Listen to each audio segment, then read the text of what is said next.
Bonjour.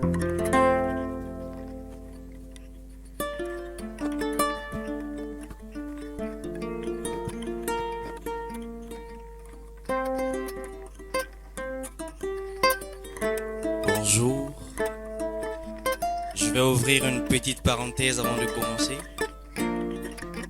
Parce que je ne sais pas si vous le saviez, mais on dit que le sexe masculin, est-ce qu'il y a de plus léger?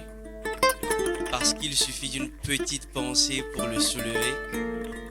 Alors un jour, j'ai surpris une petite conversation entre deux experts en masturbation.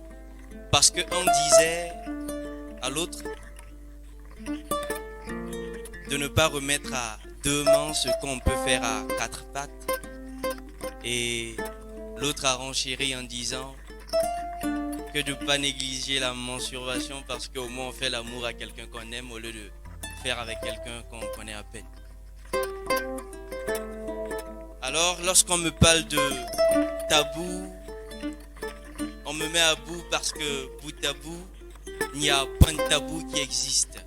Alors quand on me parle de coutume, moi je dis amertume. L'éducation sexuelle est la base. Parce que comme on le dit, c'est lorsque le moustique se pose sur tes testicules que tu comprends que tout ne se règle pas par la violence. Alors pourquoi attendre que le moustique se pose si on aurait pu te le dire avant?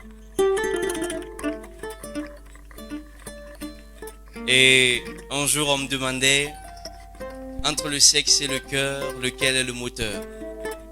Alors j'ai répondu que c'est quand l'œil est en panne que tu connais la réponse. C'était juste une petite parenthèse avant de vous raconter une petite histoire. Parce que ce jour-là, les nuages dans le ciel sombre fade fondaient en larmes. Le climat morose en cette nuit sonnait l'alarme. Le vent soufflait d'une lenteur dépourvue de toute force, caressant les feuilles mortes des arbres, caressant les écorces. Ce jour-là, j'ai forgé ma plume sur l'enclume qui ravit.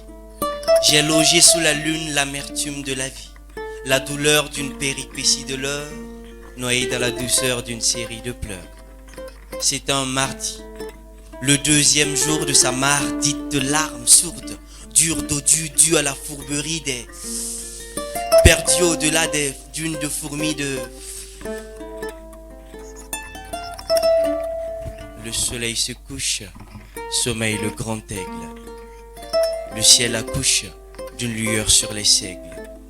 Ce jour-là, la jupe tachetée de la belle l'effraie. Elle tremble car elle en paye seule les frais.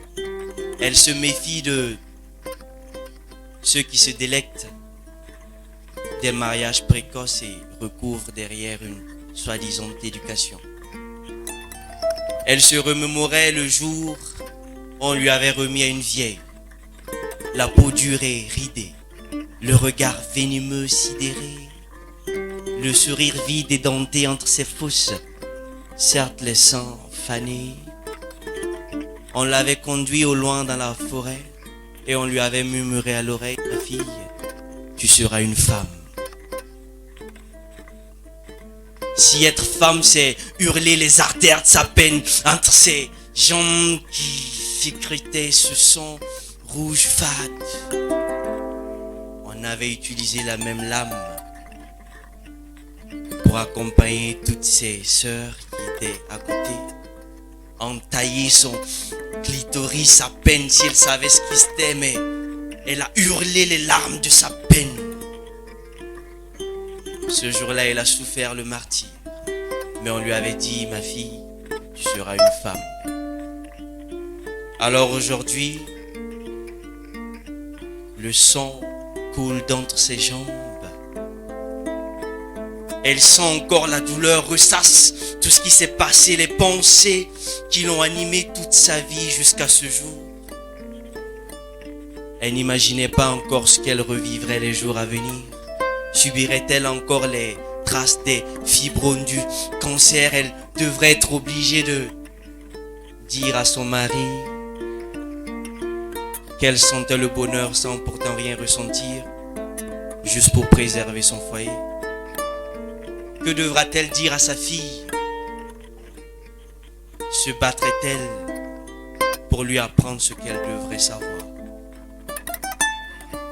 Alors ce jour-là, les nuages dans le ciel sombre fade fondaient en larmes. Le climat morose en cette nuit sonnait l'alarme. Le vent soufflait d'une lenteur dépourvue de toute force, caressant les feuilles mortes des arbres, caressant les écorces. Ce jour-là, on lui avait encore dit, ma fille, tu seras femme. Parce que du sang avait coulé d'entre ses jambes. Et c'était le deuxième jour.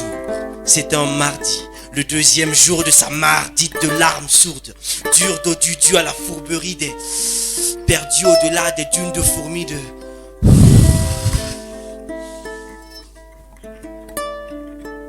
Alors devrait-elle l'apprendre au tas? Sa vie, sa maturité devrait traverser cette peur qui l'animait durant toute sa vie. Ce jour-là, les nuages dans le ciel sombre fade fondaient en larmes. Le climat morose en cette nuit sonnait l'alarme. Le vent soufflait d'une lenteur dépourvue de toute force, caressant les feuilles mortes des arbres, caressant les écorces. Si c'est bien cela être femme, alors qu'on n'est pas des filles et qu'on ne soit pas des hommes pour en concevoir.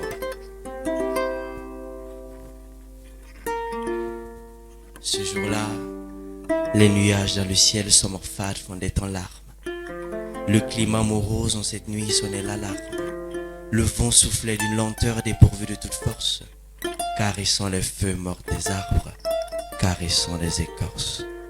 Alors son cri était sa seule prière, et ceux qui l'ont entendu l'ont su. Cela